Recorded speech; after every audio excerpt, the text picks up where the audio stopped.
was no confusion about that part. Not a fight, not a sudden eruption of violence. A decision. Billy the Kid and Tom O'Phalliard were in Lincoln that night under the understanding. An agreement meant to stop what was left of the fighting. No more killing, no more retaliation, no more testimony that would drag the past back into the present. For a few hours, it held. Then Jesse Evans and William Campbell arrived. Armed, direct, not there to negotiate. Chapman was taken outside. Billy and Tom were forced to follow. There are accounts of words being exchanged, threats, accusations, but none of them changed what happened next. Chapman was shot, and more than once. And when he went down, they didn't stop there. They set his body on fire, not to hide it, not to dispose of it, to send a message. And Billy stood there long enough to understand exactly what that message was. The war had not ended. It had just changed form. Welcome back, listeners, to Gallows Gunfights, the series where we examine the men, the violence, and the decisions that shaped the American West. I'm your host, John. In the last episode, we followed the aftermath of the Lincoln County War, the months where the fighting stopped, but nothing was resolved. The regulators scattered, the territory stabilized, and Billy the Kid found himself in a position with no clear way out. This episode begins with the event that changes that, the murder of Huston Chapman, a killing that wasn't part of a battle, wasn't part of a running gunfight, but something more deliberate and more consequential. Because what happens that night doesn't just reignite the conflict, it creates leverage. And that leverage will lead Billy directly to Governor Lew Wallace and into one of the most critical decisions of his life. By early 1879, Lincoln wasn't quiet. It just looked that way. On the surface, the town had settled. Businesses had reopened. People moved through the streets without the constant expectation of gunfire. The kind of visible violence that had defined the previous year wasn't there anymore. But underneath that, three separate tracks were moving, independent of each other, but all heading towards the same place. The first was legal. Susan McSween had not stepped away after the war. Instead, she hired a young attorney, Huston Chapman, to pursue accountability for what had happened. Not just the destruction of her home, not just the death of her husband, but the broader actions that had allowed it to happen. Chapman wasn't operating quietly. He began collecting affidavits, building cases, and pushing towards formal legal action, particularly against Colonel Nathan Dudley and others connected to the Dolan side. His work moved beyond local grievances and into something more dangerous. It created the possibility of consequences, and that made him a problem. The second track was political and personal. Dolan's faction had secured control of Lincoln, but control didn't mean security. Chapman's work threatened to reopen everything that had just survived. Testimony, charges, federal attention. All of it could come back. So while the town appeared stable, there was pressure to keep it that way, not by revisiting the past, but by closing it off completely. And that meant controlling what happened next. And then the third track was movement. Billy and what remained of his group hadn't disappeared. They had stayed within reach of Lincoln, moving through the same region, operating within the same network of ground and people that had carried them through the months after the war. And by February, that movement began to turn back toward the town itself. That convergence didn't happen by accident. At some point before February 18th, a message was sent to Jesse Evans, direct and without ambiguity: peace or war. The reply came back just as clearly: peace, with an invitation to meet in Lincoln. The date mattered. February 18th, 1878, 1 year to the day after John Tunstall was killed. The event that had set this entire conflict in motion. This wasn't coincidence. It was symbolic, and it suggested something more than a casual meeting. It suggested closure, at least on the surface. So on the evening of February 18th, Billy rode into Lincoln, and he wasn't alone. Tom O'Phalliard was with him, along with Doc Scurlock, Joe Bowers, Inigo Salazar. Across from them were the men that they had spent the last year fighting. James Dolan, Jesse Evans, William Campbell, Edgar Walls, Deputy Bill Matthews. It wasn't a negotiation between strangers. It was a gathering of men who knew exactly what the others were capable of. And yet, the meeting held. An agreement was reached. Both sides would stop fighting. More importantly, they would stop testifying against each other. No more legal pursuit. No more retaliation. A mutual decision to let the past remain where it was. On paper, it was exactly what the territory needed. And for a moment, it seemed to work. After the agreement, they moved into a saloon on the plaza. Drinks were ordered. Oysters were brought out. Men who'd spent months trying to kill each other sat side by side, talking, drinking, acting at least outwardly like the conflict had ended. But not everyone in Lincoln saw it that way. Sheriff Kimbrell did not ignore what he was seeing. Billy and Salazar were in town, visible, within reach, and both tied to outstanding issues that hadn't been resolved through the courts. So while the men in the saloon were celebrating, Kimbrell left. He rode to Fort Stanton to seek support, not to observe, to act. That decision ran parallel to everything happening inside the town, because even as one version of events was being agreed to informally, peace, non-prosecution, mutual silence, another version was already moving through formal channels: arrest, enforcement, resolution through the system, not outside it. And there was a third layer still. Inside Dolan's circle, the agreement didn't settle the issue that Chapman represented. If anything, it sharpened it, because Chapman wasn't part of this agreement. He wasn't in the saloon. He had not agreed to stop. He had just returned from Santa Fe, encouraged by his meeting with Wallace, and ready to continue pushing his case forward. That made him the one variable still outside of control. And that's where the situation shifts, because at some point during that evening, while the drinking continued, Dolan handed Edgar Walls a pistol and told him to be ready to place it in Chapman's hand. Not if something happened, but when it happened. The purpose was clear.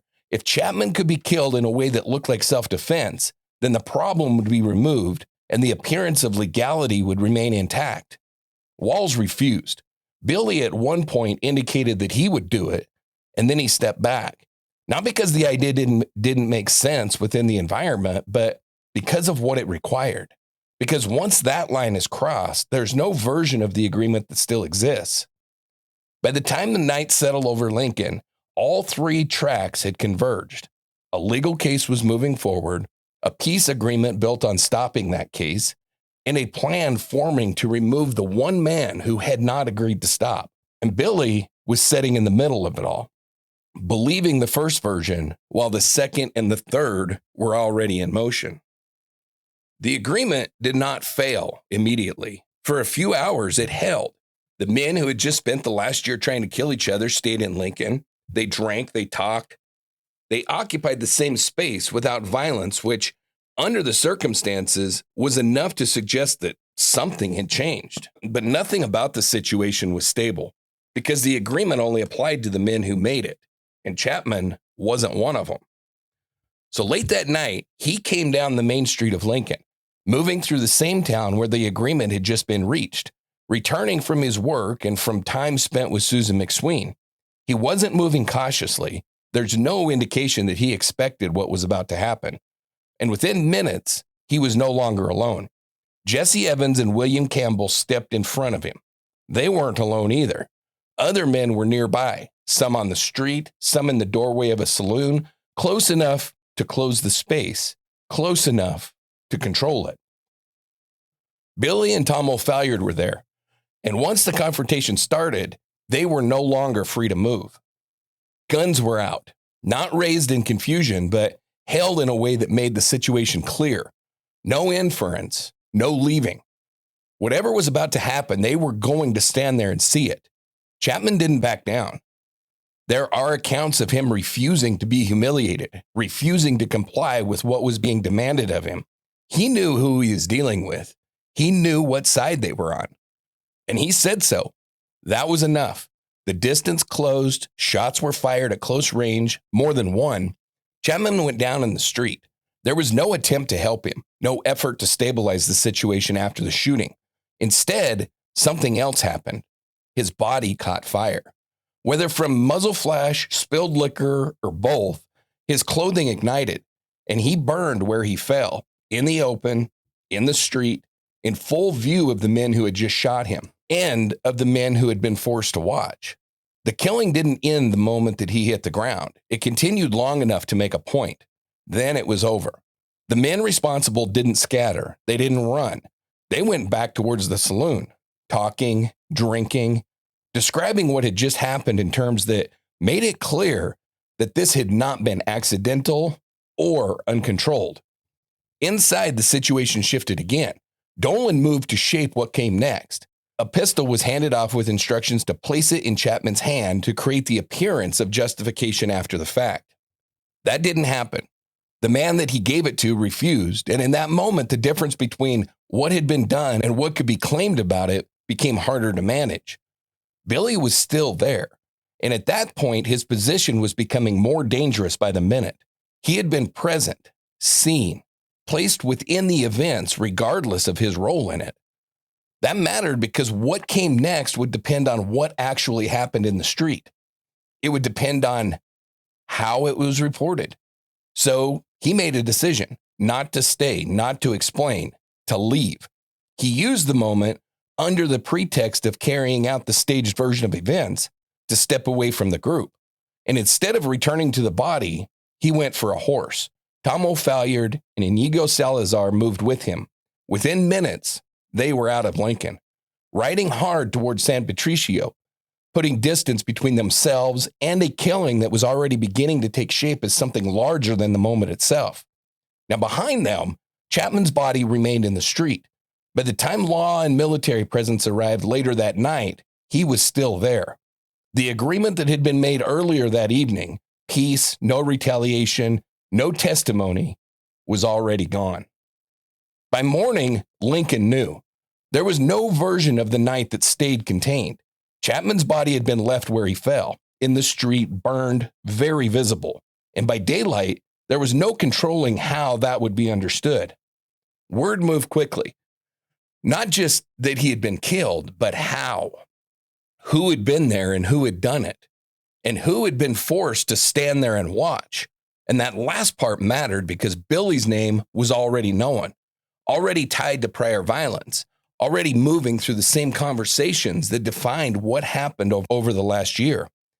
Now he was placed inside something different, not as a participant in a fight, not as someone acting within a conflict, but as a witness to a killing that did not carry the same ambiguity. That distinction changed how he was talked about, and more importantly, how he was pursued. Law enforcement moved quickly enough to show intent, but not fast enough to matter. By the time Sheriff Kimbrell, along with Lieutenant Dawson and a detachment from Fort Stanton, began looking for Billy, Tom O'Phalliard, and Inigo Salazar, they were already gone, way out of Lincoln, riding hard toward San Patricio, and once there, they did not stay visible. They went to ground. The movement wasn't new, but the situation around it was, because this time, the event they were moving away from didn't fade into the background of a larger conflict. It stood on its own, and it carried weight beyond Lincoln itself. Governor Lew Wallace responded directly, not through intermediaries, not through delayed communication. He came to Lincoln in person. That alone signals how the killing was viewed. An attorney, acting on behalf of a war widow, working within the legal system, had been shot and burned in the street after what had been presented as a peace agreement. That wasn't something that could be absorbed quietly. Rewards were posted for Jesse Evans and William Campbell. Public calls were made for information, and the tone shifted, not just toward enforcement, but towards resolution, because this wasn't just another killing tied to the war. It was a direct challenge to the idea that the war had ended at all. And that mattered at a territorial level. Now, for Billy, the pressure didn't come from one direction. It came from several and all at once. He was already outside the amnesty, already carrying indictments tied to earlier killings, already operating without any formal protection. Now, he was connected, at least by presence, to a killing that had drawn the attention of the governor. That combination changed the risk because it meant that even without firing a shot, he could be drawn further into something that would not be handled locally. And once that happens, the options narrow. Not in terms of movement, he could still ride, still avoid immediate contact, still stay ahead of the posse, but movement doesn't address association. And association, in this case, carried forward. Rumors didn't stay rumors for long. They hardened. He had been there. He had seen it. And he knew who was responsible.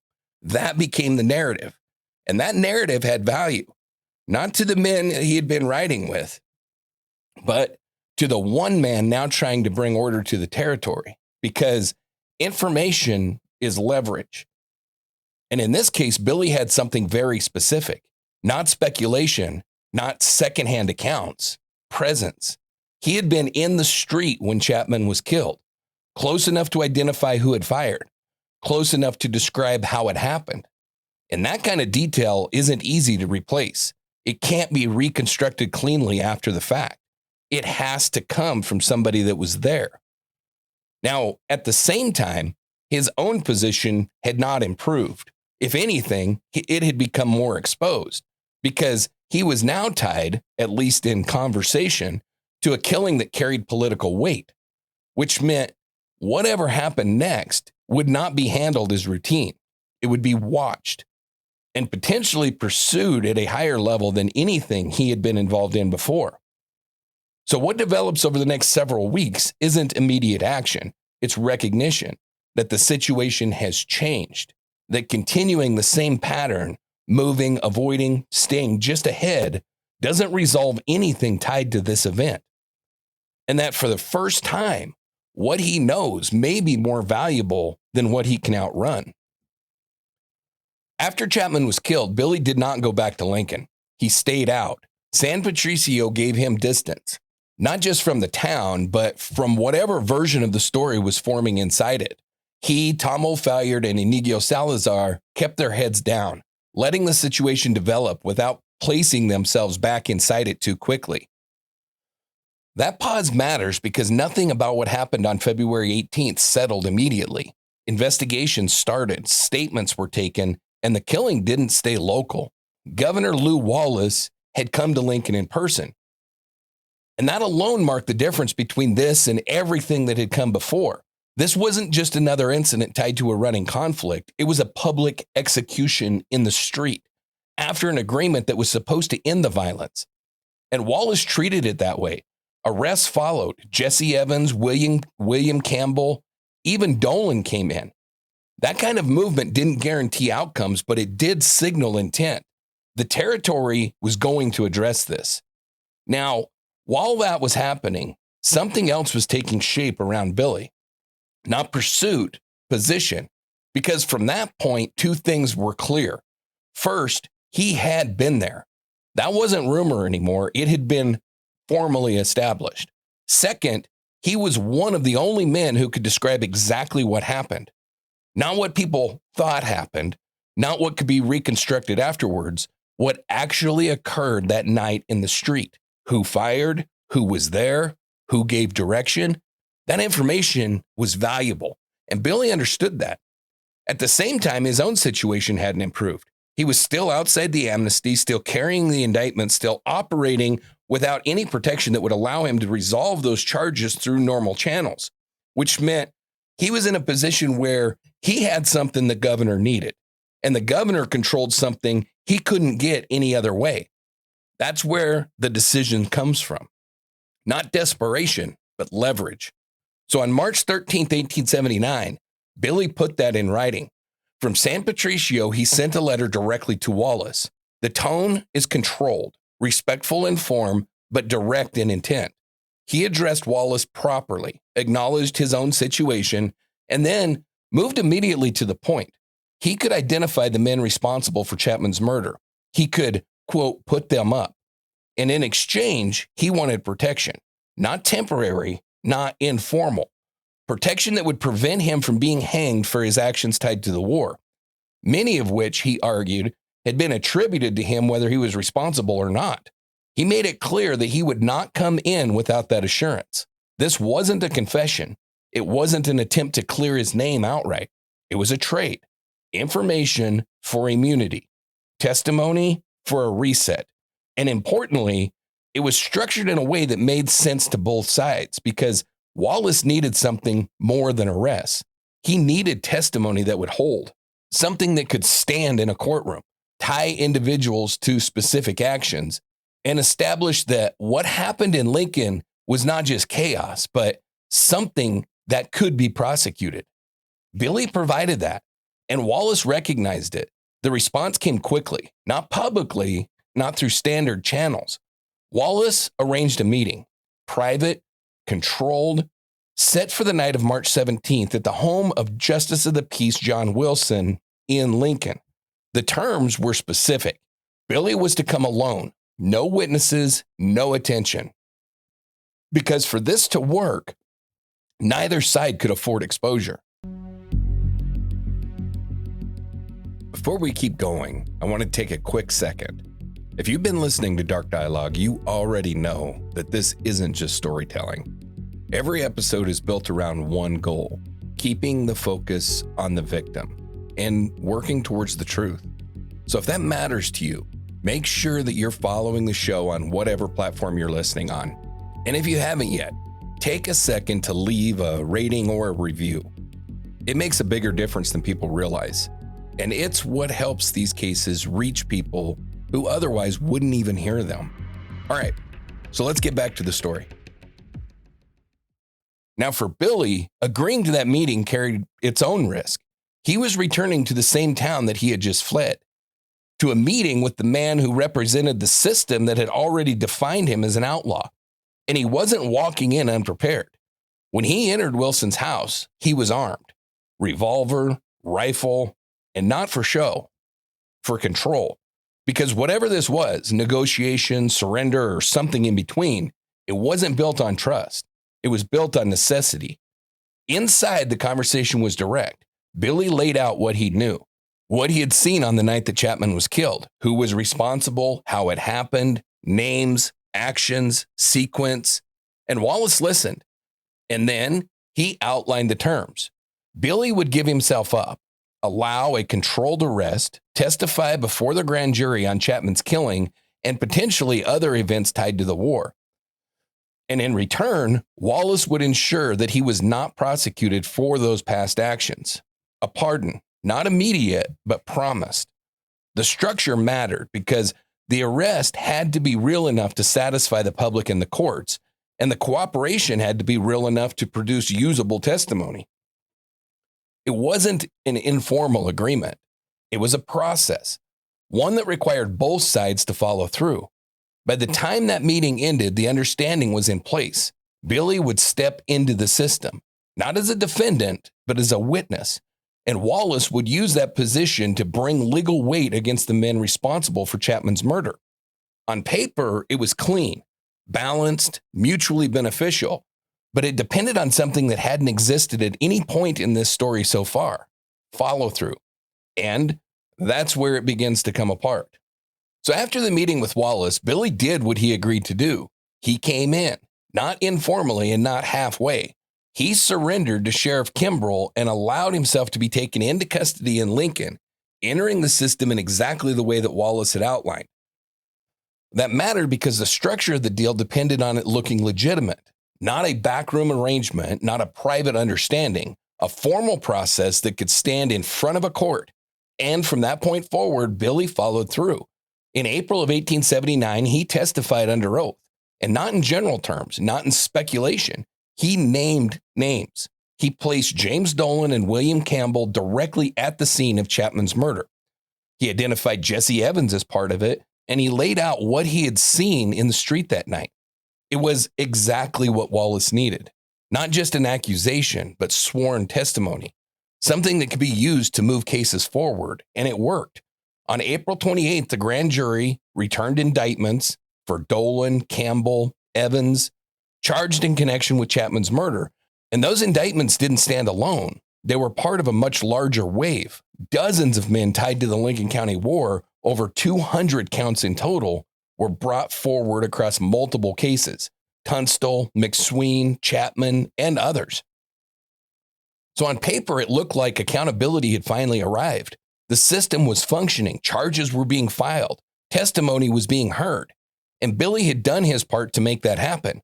But the courtroom is where the process is tested, and that's where the shift begins, because the same system that accepted his testimony did not apply it evenly. The cases moved forward under Judge Bristol, with District Attorney William Reinerson handling the prosecution. Both men were tied politically, personally, or through broader alignment to the same interests that had controlled Lincoln before the war ended. And that mattered in practice. Evidence didn't always move cleanly into court. Testimony didn't always carry the weight that it should have. And as proceedings unfolded, the outcomes began to separate from the expectations that had been built around them. Acquittals, dismissals, no meaningful convictions against the men Billy had testified against.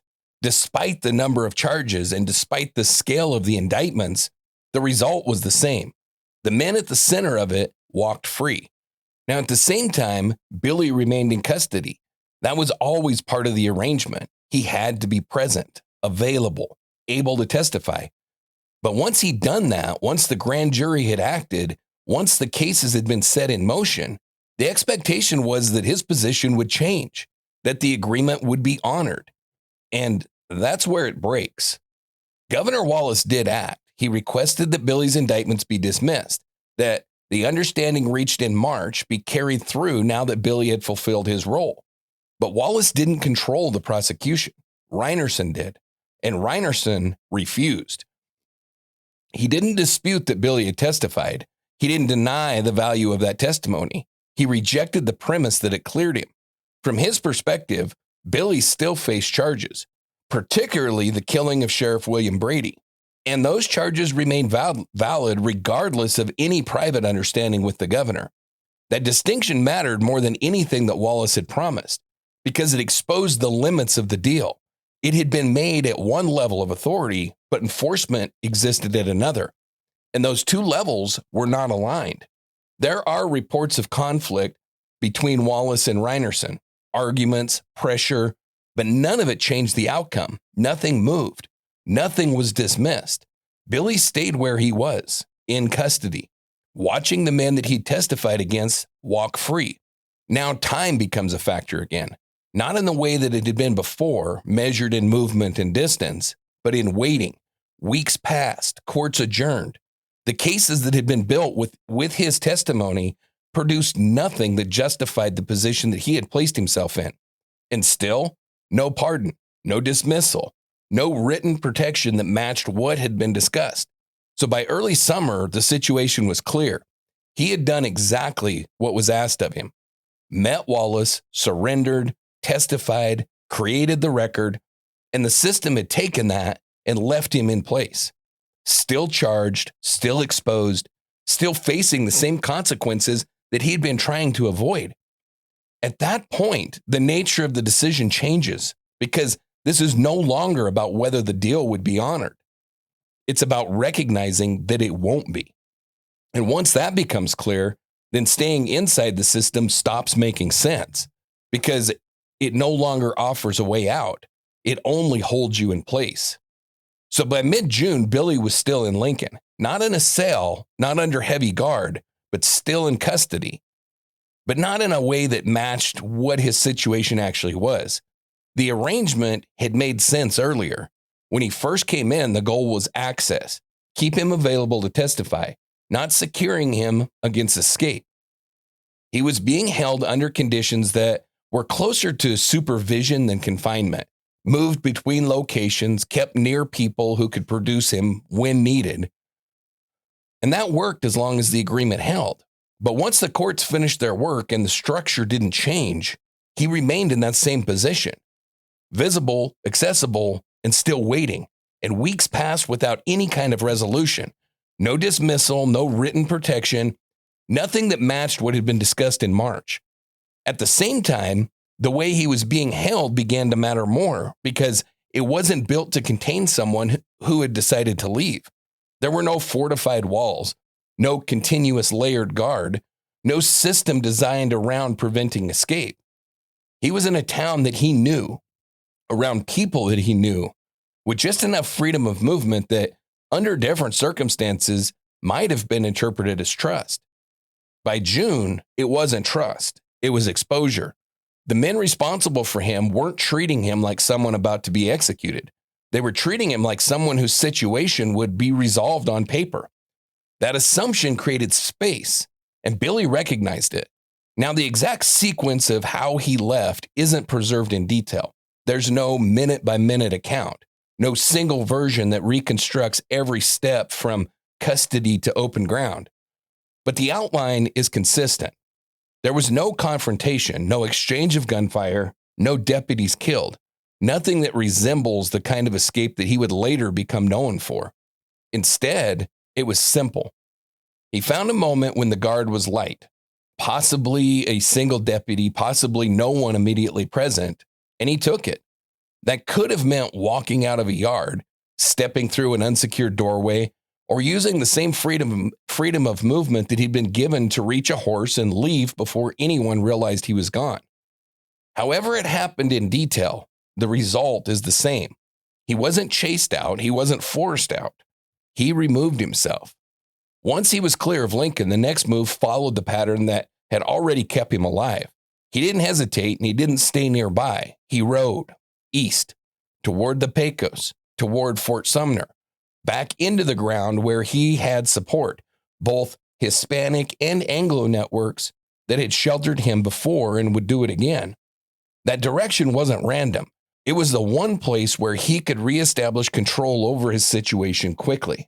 And once he made that move, the position that he had held inside Lincoln ended completely. Whatever had existed between him and Wallace, whatever had been promised, whatever had been implied, that was over. Not formally, not in writing, but in practice, because the moment that he left custody, he stepped out of the role that he'd agreed to take on. No longer a witness, no longer cooperating, back to operating on his own terms. And from that point forward, the system that he tried to work within would treat him the same way that it had before, as someone to be found, taken, and if possible, held long enough for the outcome that he'd been trying to avoid. So moving back to the Pecos, back towards Fort Sumner, wasn't just about distance. It was about familiarity. The ground, the people, the routines, everything there operated differently than in Lincoln. It was less formal, less structured, and more willing to tolerate someone who stayed useful, stayed social, and didn't bring constant trouble with him. So by the summer of 1879, Billy was back inside of that environment, not hiding in the sense of disappearing completely, but not drawing attention either. Visible, known, but not pushing himself into the center of anything that would force a response. That balance is important because what follows isn't a return to the kind of conflict that defined 1878. It's something much quieter, more sustainable. Fort Sumner itself was a mixed settlement. Hispanic families, Anglo ranchers, remnants of military presence, and a steady flow of people moving through for trade, work, or nothing more than proximity to the Pecos. It had structure, but not enough to enforce it consistently, and that made it workable. Billy reestablished himself there quickly, not as an outsider trying to find footing, but as someone already known, someone who could move through the community without having to explain who he was or where he came from. That's where his support system solidifies. Local families, particularly Hispanic ranching households, provided food, shelter, and a degree of cover. Not formally, not as part of any kind of organized effort, but consistently enough that he could rely on it. That kind of support doesn't come from reputation alone. It comes from familiarity, from time spent, from relationships that extend beyond transactions. And by late 1879, Fort Sumner becomes more than a place that he passes through. It becomes his center of gravity. Now, at the same time, the practical side of his life resumes. By the fall, rustling is back in play. Not large-scale operations and not organized campaigns, just the steady, low-level movement of cattle and horses, taking what could be taken, moving it where it could be sold or traded, and staying ahead of anyone looking too closely at where it came from. It wasn't unusual for the region. It wasn't even always prosecuted aggressively. But tied to Billy, it carried a different weight because his name still existed in the system. Even if he wasn't making headlines, he wasn't clear. So the approach stayed measured: short trips, limited exposure, movement between Fort Sumner, White Oaks, and the Capitan Range, and the surrounding Pecos settlements.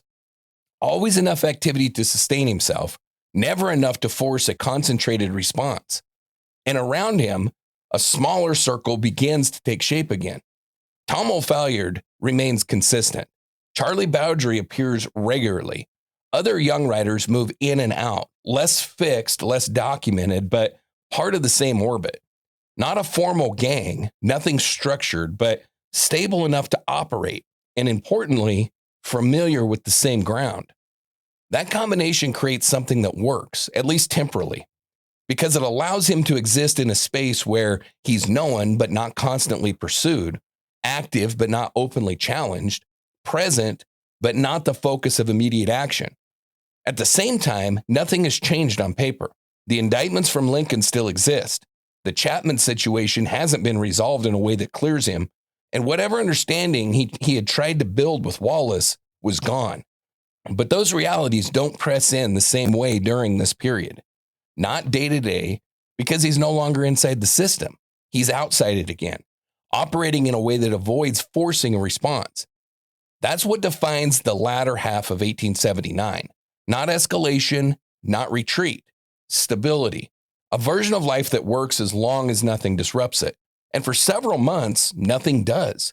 There's no major gunfights, no public confrontations that are tied directly to him, just a steady pattern of movement, social life, and low-level crime that keeps him in place without drawing too much attention. But that kind of balance doesn't last. It depends on conditions staying exactly as they are. And eventually, something shifts. Because by early January of 1880, Billy is no longer just moving through Fort Sumner. He's sitting inside it, in a saloon, in a situation that looks ordinary until it isn't. Now, when you lay all of this out end to end, what you're left with isn't a clean resolution. It's a record. Billy the Kid stepped into the system under terms that were clear, at least to him. He met with the governor. He surrendered. He testified under oath. He gave names. He placed men at the scene of a killing that the territory itself could not ignore. And for a brief moment, it looked like that would be enough, that the process would hold, that testimony would lead to accountability, that cooperation would lead to protection. But when the record moved from statement to courtroom to outcome, it didn't carry. The indictments were filed, the cases were brought forward, and the result didn't follow the evidence. They followed something else. At the same time, his position didn't change. He remained in custody, still charged, still exposed to the same consequences that he had tried to negotiate his way out of.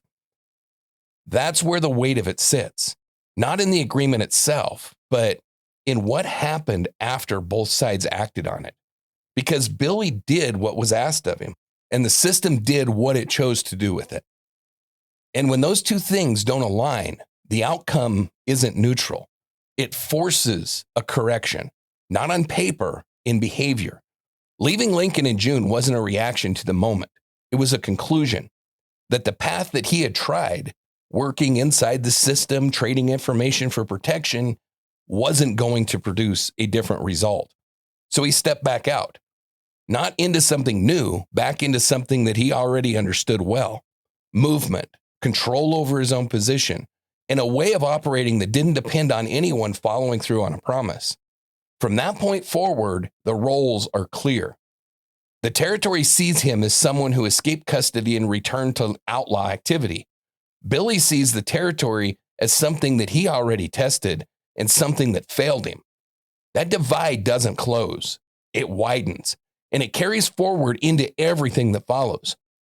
Because once that line is drawn, then every encounter that comes after it is shaped by the same understanding. There is no agreement left to fall back on, no protection waiting to be honored, only the next decision and where it leads, because the period that follows doesn't stay quiet. It holds for a time, long enough for routine to set in, long enough for pressure to ease, just enough to feel manageable. And then something happens, not planned, not negotiated, just a moment where the balance breaks again.